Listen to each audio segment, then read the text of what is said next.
नमस्कार। आज हामी पढ्नेछौँ पर्यायवाची शब्द यानि कि साइनोनिम्स वर्ड। कुनै पनि उस्तै समान अर्थ दिने शब्दलाई के भनिन्छ त पर्यायवाची शब्द भनिन्छ। मतलब एउटा शब्दको उस्तै मतलब अर्थ दिने शब्दलाई के भनिन्छ त पर्यायवाची शब्द भनिन्छ। जस्तै मानिसको मान्छे, मनुष्य, नर, यानि कि यो मानिसको मान्छे भनेको त्यही हो, मानिस भनेको त्यही हो, मनुष्य भनेको त्यही हो, नर भनेको त्यही हो। अब घर भनेको आवास, गृह, निकेतन। आवास भनेको पनि घर नै हो, गृह भनेको घर नै हो, निकेतन भनेको पनि घर नै हो। फूल भनेको पुष्प, कुसुम, आकाश भनेको गगन, व्योम, सागर आदि।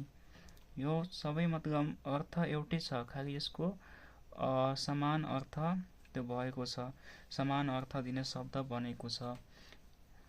अझै थुप्रै वर्डहरू छन्